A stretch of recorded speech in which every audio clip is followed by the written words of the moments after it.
Así es, misterios documentados, porque justo quien nos acompaña se dedica a ello. Hablamos de Fermín Mayorga. Bueno, vamos a hablar de algo que les va a sonar bastante. Los muñecos malditos, pero si nos vamos a la Inquisición, a lo mejor no les suena mucho, pero si les digo peleles, los peleles les suenan más, ¿verdad? Porque en muchísimos pueblos todavía de España se siguen celebrando fiestas en las que se sacan a pasear esos peleles. Pero realmente, ¿qué eran estos peleles y con qué fin los utilizaba la Inquisición?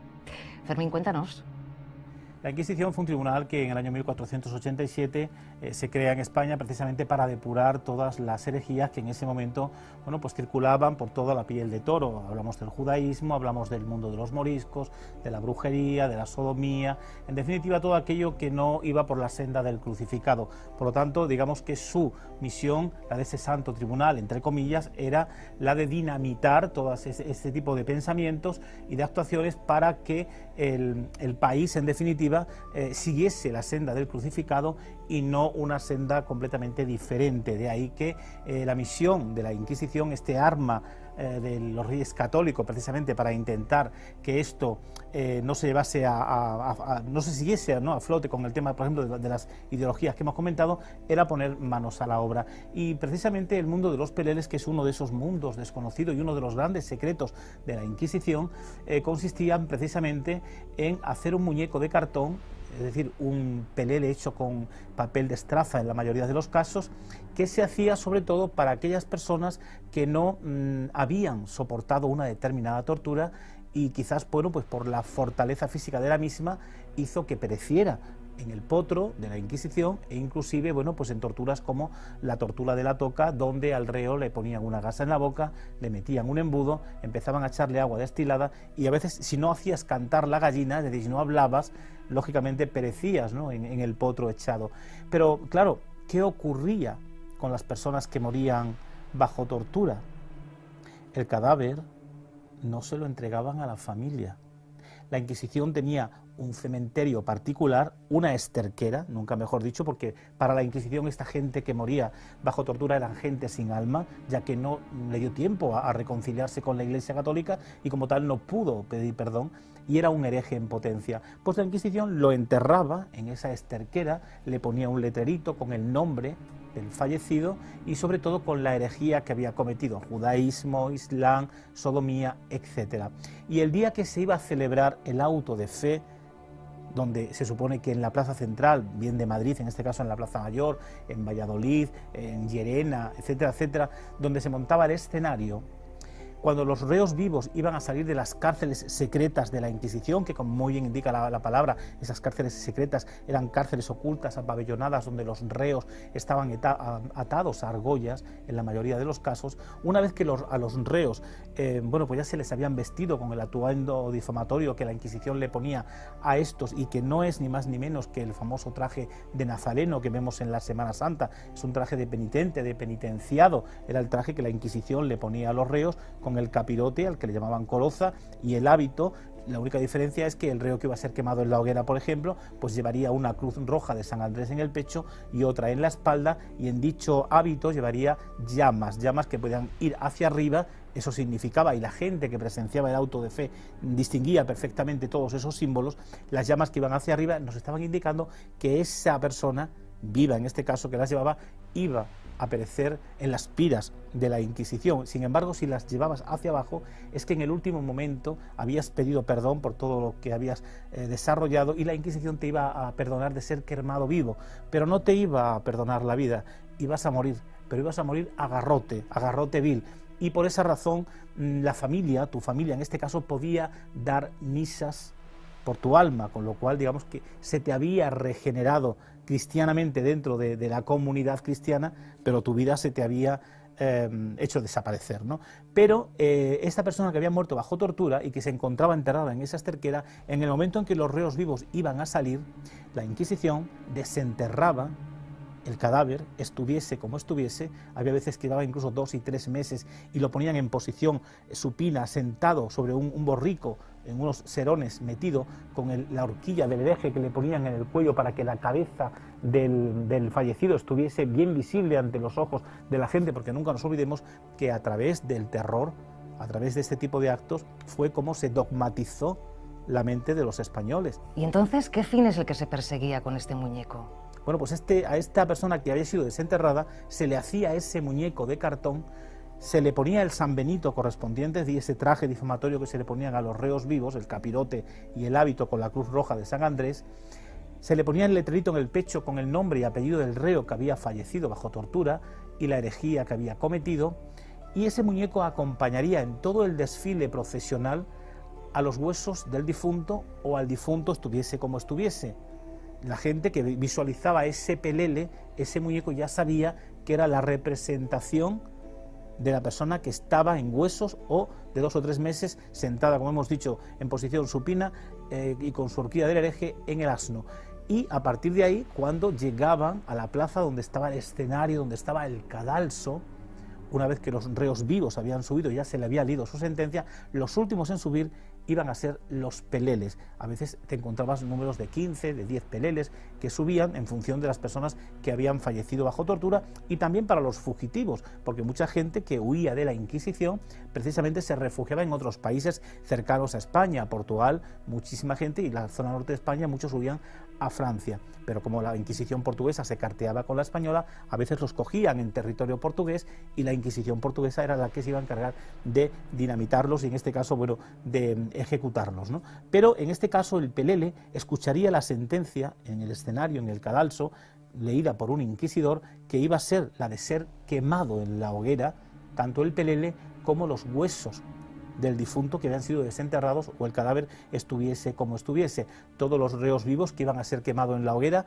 irían en dirección al quemadero. Por ejemplo, aquí en Madrid, en lo que es hoy la Glorieta de Bilbao, ahí estaba el quemadero, ahí se quemaron a muchísimas personas en nombre de Dios, y entre ellos también, como no, a estos muñecos, a estos peleles. Pero cuando se lanzaba el pelele a la hoguera, que solía ser casi siempre al final, cuando ya los reos vivos habían sido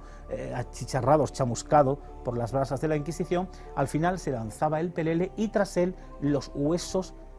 al que durante la procesión él había estado representando, de ese difunto que había muerto bajo tortura o ese fugitivo. Entonces, por lo que estás contando, la vida del muñeco, de este tan traído y llevado muñeco, no terminaba ahí, sino que todavía le quedaba mucho más. ¿Qué ocurría? Que al pelele se le quitaría el San Benito correspondiente que se le había puesto y simplemente se lanzaba el muñeco. Pero ojo, ese San Benito luego se colgaría en la iglesia del pueblo del reo para perpetuar su infamia y la de todas sus generaciones, con lo cual ya todos sus descendientes, como descendían de hereje, no podían viajar a Indias, no podían utilizar el color carmesí, que era el color de la hidalguía, no podían trabajar en trabajos públicos, digamos que eran gente proscrita, gente de segunda o tercera categoría. De ahí que hubiese en muchísimos pueblos de España verdaderas rebeliones contra la Iglesia, asaltasen templos y destruyeran todos esos San Benitos que estaban colgados en las paredes de las iglesias, porque los templos eran todos menos un lugar sagrado, eran verdaderos humilladeros públicos con ese tipo de atuendos difamatorios, atentando contra la honra permanente de toda una familia por culpa de alguien que había pensado de forma diferente, no cometió ningún delito, es decir, no asesinó a nadie, no robó, simplemente pensaba de forma diferente. Entonces, claro, otra de las frases que se utiliza mucho, ¿no? San Benito. Bueno, pues viene también de aquí, de aquella época de la Inquisición, lo de San Benito.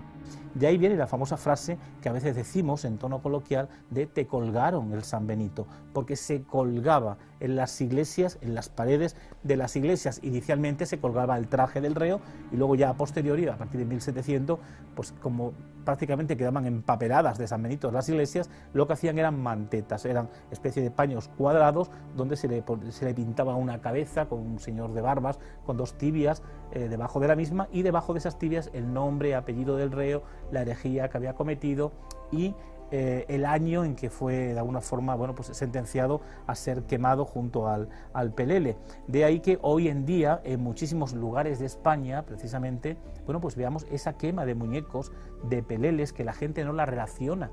con la Inquisición y es pura Inquisición, porque la Inquisición precisamente en día de fiesta mayor, a veces en San Juan, por ejemplo,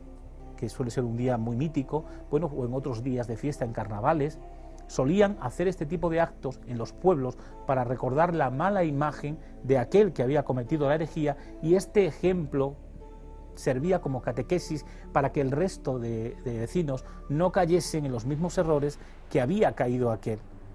Era una forma de avisarles, oye, o estás con nosotros o te puede ocurrir lo mismo que le está ocurriendo a este pelele, ¿no? Al que se está humillando, se le está bofeteando, se le está lanzando por los aires y al final se termina quemando. Las mismísimas fallas de Valencia es Inquisición pura. Lo que pasa es que hoy ya se ha tergiversado. Es decir, cuando eso salpica la imagen de la Iglesia Católica, lógicamente se hace pagano. Pero antes, el inicio de todo eso nace precisamente con la Inquisición y así, a golpe de eso, de terror, a golpe de hogueras, a golpe de azotes, a golpe de peleles, fue como se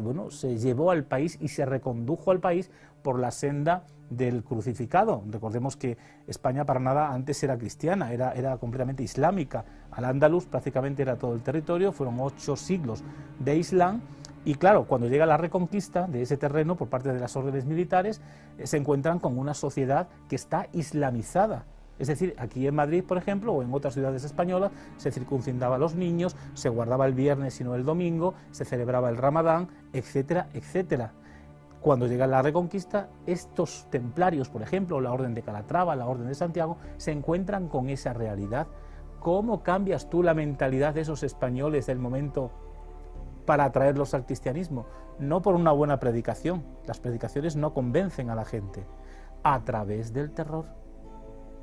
Y para eso estaba la Inquisición precisamente, y los peleles, para aterrorizar, para crear precisamente ese caldo de cultivo que hiciese que a través de ese tipo de actos y de símbolos, precisamente la gente del país fuesen reconducidas por la senda del crucificado. Y ahí de aquel que se desviase, podría ser, como no, catalogado de hereje en potencia y como tal sufrir pues todos los martirios y todos los tormentos que la Inquisición desarrollaba para con todo el mundo, ¿no?, que no caminaba por esa senda que hemos indicado. Por lo tanto, creo que el mundo de los peleles es un mundo tan interesante y tan desconocido a la vez que hoy en día cualquier persona que se acerque, por ejemplo, yo que soy extremeño, por Extremadura, verá que el Peropalo, que es una fiesta que se celebra en el norte de Cáceres, en la zona de la Vera, aún hoy se sigue celebrando y es un pelele al que al final se termina quemando después de haberse mofado de él, ¿no? O en Villanueva de la Serena, el pelele de Villanueva de la Serena, que así se denomina, el pelele de Cáceres, los mastros en Chele, los marochos en Barcarrota, pero te hablo de Extremadura, pero me consta de que en otras provincias españolas también, igual que aquí en Madrid, se siguen quemando peleles en muchísimos sitios, o las propias fallas de Valencia, como hemos indicado. De eso se trata, ¿no?, de intentar compartir todas estas historias documentadas, reales, que se vivieron en un momento determinado en este país y que sirvieron precisamente para cambiar el chip de la sociedad, para llevarla precisamente hacia la creencia de otro Dios en este caso, ¿no?, porque las mezquitas fueron destruidas, sobre ellas se construyeron iglesias, catedrales, etcétera, etcétera, ¿no? Pero esos símbolos habían que destruirlo porque los símbolos que en ese momento tenían que imperar eran la cruz y otros semejantes a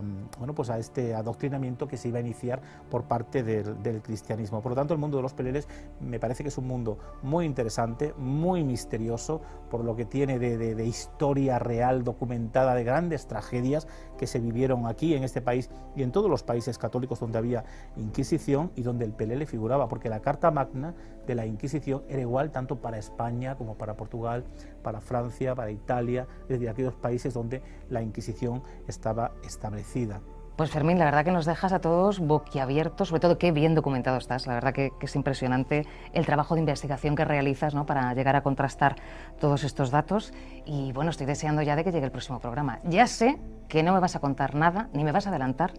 sobre lo que me vas a decir. Vale, pues nada, es un placer estar aquí compartiendo con todos vosotros esta realidad histórica y espero que sigáis contando conmigo, ¿no?, para seguir descubriendo mucho más temas relacionados con el mundo del misterio, siempre arcanos, siempre documentados, lógicamente, y que sin duda alguna es lo que hace también que crezca, ¿no?, y se crea más en el mundo del misterio, porque el misterio es cultura, y la cultura, para que sea tal, tiene que ser creíble, y para que sea creíble tiene que ser documentada. Por lo tanto, creo que estamos hablando de una temática que toda la gente sabe que existió, que se vivió en España durante 350 años, que fue el mundo de la Inquisición, y que aún quedan muchísimos resquicios, ¿no?, de esta temática, frases inclusive, ¿no?, te colgaron el San Benito, como hemos, pero hay otras muchas que podríamos hablar y que sin duda alguna nos pondrían sobre la pista de cantidad de historias que se vivieron y que esas frases quedaron ahí porque fueron muy míticas en su momento. Así que yo por mi parte encantado de estar aquí con vosotros y cuando queráis. Aquí estaremos todos esperándote. Gracias, Fermín.